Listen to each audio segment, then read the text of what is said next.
Eu sou Darcy, engenheira agrônoma, terapeuta floral. Hoje eu venho lhes apresentar uma planta muito interessante, bastante conhecida da nossa população rural e também das cidades, né? Sempre nas periferias de cidade, junto aos muros, às cercas, nos terrenos baldios, ela aparece, principalmente em regiões quentes, secas, né?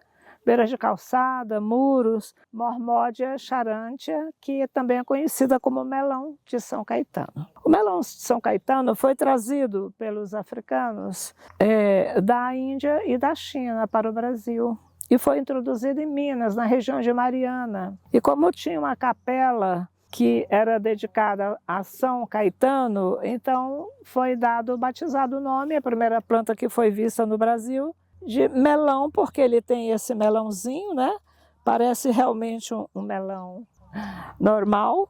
É uma planta que gosta muito de lugar quente, né? Na região do Equador, região norte e nordeste do Brasil, ela espontaneamente desenvolve muito. Aqui, vocês estão vendo a imagem um pouco coberta, eu pus essa cobertura, porque aqui é uma região fria. Embora o verão seja muito quente, o inverno é muito frio. E como eu introduzi essa planta, e eu preciso muito trabalhar fazendo tinturas vermífugas dela e também trabalhando com a parte de vermifugação em chás, eu precisei cobrir, ter um cuidado especial com ela, que é nessa região fria, porque no inverno ela mingua todinha, fica um pelotinho. No passado, os indígenas no Brasil usavam muito essa planta para vermifugar, para trabalhar contra a mordedura de cobras, e também as mulheres lavavam as roupas nos rios e utilizavam as folhas dela para alvejar. Ela tem um princípio ativo que a gente chama a mormodicina, uma substância que alveja, né? Que também faz clarear as roupas. Os pássaros disseminam, né? Porque os pássaros gostam de consumir essa semente vermelhinha aqui e eles vão jogando suas fezes e ela vai nascendo, vai se multiplicando. Nas regiões quentes, a multiplicação e a germinação é muito fácil. Nas regiões frias, a gente precisa dar um impulso para que ela se desenvolva. Nós acabamos de chegar do campo e trouxemos aqui um galho da Mormódia charantia, que é o nosso famoso melão de São Caetano. Aqui os frutos verdes, ou melhor, a fruta, né? Vamos ser botânicas aqui na linguagem. A fruta verde, a fruta madura, o fruto, que são essas sementes aqui, onde dentro tem o germe que dão origem à nova planta. As folhas contêm toda essa mormodicina também, que é uma substância semelhante à da semente da abóbora. Essa família das cucurbitaceas, todas elas têm ação vermífuga, ou na semente ou nas folhas. Essa planta aqui tem uma ação vermífuga bastante forte nas folhas e também na polpa dos frutos, que é bem amarga. Se você utilizar isso daqui, você vai perceber que tem um buquê amargo, resultado dessas substâncias vermífugas típicas dessas plantas que a gente chama as cucurbitáceas. A flor é singela, é única. Aqui ela poliniza, depois ela vai formando o fruto aqui, né? A frutinha. Aqui a fruta madura. Mas o grande trabalho dessa planta, vamos dizer, a grande função é que os indígenas já usavam no tempo antigo para trabalhar nas vermífugo como vermífugo. As folhas eram utilizadas para alvejar roupa, porque ela tem uma ação, de certa forma, há uma causticidade. Ela é rica numa substâncias que a gente chama os alcaloides, né? Os alcaloides são substâncias álcalis, têm pH alcalino e que têm uma ação tipo assim, daqui boa mesmo, alveja, né, limpa. Então essa planta tem esses alcaloides. Todos os alcaloides, eles são remédios fortes e tem que ser usado sob controle. A gente não pode estar usando, por exemplo, a mulher grávida não pode tomar chá dessa planta. Crianças menores de 5 anos não pode estar tomando chá dessa planta. Quando a gente vai usar? Praticamente essa planta hoje ela é utilizada ainda com o conhecimento popular e antigo, né? As tinturas para vermífugo são excelentes. E na forma de chá como vermífugo, assim como a gente usa a erva de Santa Maria como vermífugo, também com restrições, a gente pode usar essa daqui. Nas doses de 1/4 da palma da mão, para 1 xícara de água, 3 xícaras ao dia, para um adulto normal, é um ótimo vermífugo. Agora, eu trouxe para que todos vocês possam ver, porque existe uma pesquisa científica feita no exterior e no Brasil com essa planta, que ela é uma das plantas em pesquisa para o controle do HIV, ou seja, de vírus. Eu gostaria de aproveitar, porque a gente estava comentando no outro vídeo, a questão de vírus, bactérias e parasitas, que as doenças degenerativas, todas elas, e as doenças graves, vamos dizer, todas elas têm o concurso de um parasita dentro da circulação ou dentro do intestino. No caso do HIV, a gente chama que é um vírus. O HIV é um vírus que, vamos dizer, ele tem a forma de criação dele, mas na realidade o vírus são quedas de energia muito fortes que ocorrem no sangue e ocorrem decorrente da presença de parasitas fortes dentro desses protozoários no sangue e memórias contidas no DNA da pessoa. Esse vírus do HIV, ele tem um fator de queda de energia e tem um parasita, né? E tem bactérias também. Geralmente está associada ao fígado da pessoa a presença de hepatite, né? Um vírus da hepatite ou uma hepatite infecciosa causada por bactérias, danos, predispõem com mais facilidade a uma crise de uma doença mais degenerativa, no caso com HIV. E, na realidade, o nosso corpo humano, ele é feito dessa fauna, vamos dizer assim, né? É uma flora e uma fauna que a gente tem dentro do nosso organismo que a gente vai ter que controlar a partir dos nossos processos mentais e emocionais.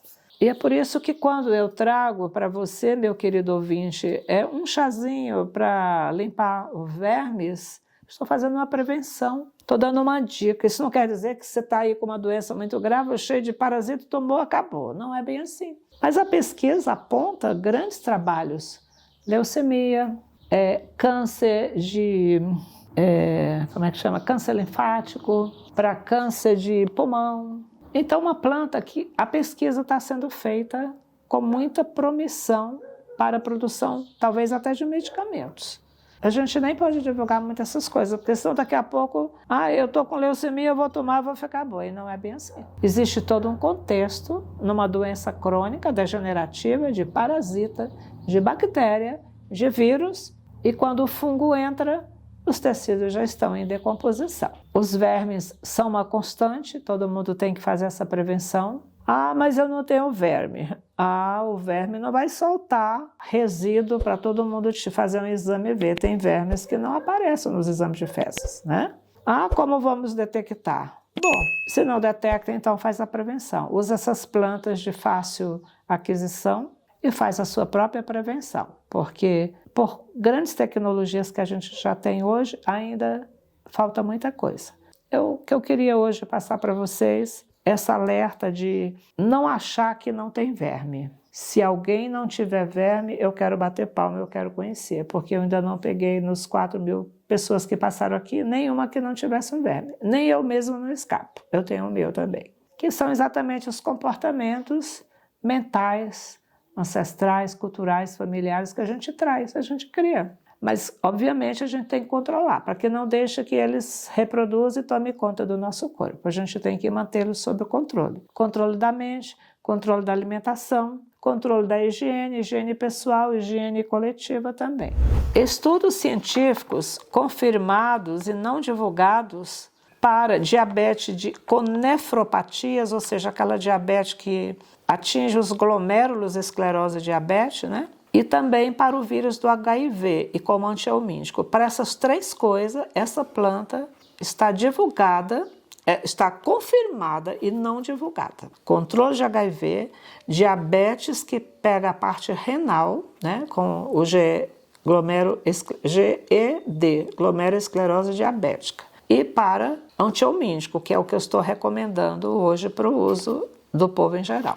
Estudos científicos ainda em andamento e já muito promissor já revelam uma eficácia para H. pylori, leucemia linfóide, linfomas, carcinomas, melanomas, tumor de pele, doença de Hodgkin e câncer de laringe e de língua. Então, tudo isso é o potencial que essa planta tem para o futuro ser utilizada como medicamento. No Japão, os japoneses têm uma variedade, que eu já falei no campo, muito grande, chamado goia, né? A goia eles deixam de molho na água de sal, essa parte da polpa do fruto, depois eles temperam e fazem um alimento. É um alimento já preventivo. O japonês usa tanto a babosa como a goia, que é o melão, já como alimento na prevenção de doenças degenerativas, né? Você quer ver se seu intestino ele está putrefato ou se ele está fermentativo?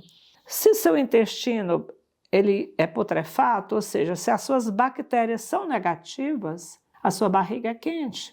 Se o seu intestino funciona bem, com fermentações de lactobacilos, em boas condições, a sua barriga é fria. Porque só é para ser quente no nosso corpo a cabeça, o coração e as gônadas. O restante, braço tem que estar frio, perna tem que estar frio, barriga tem que estar frio.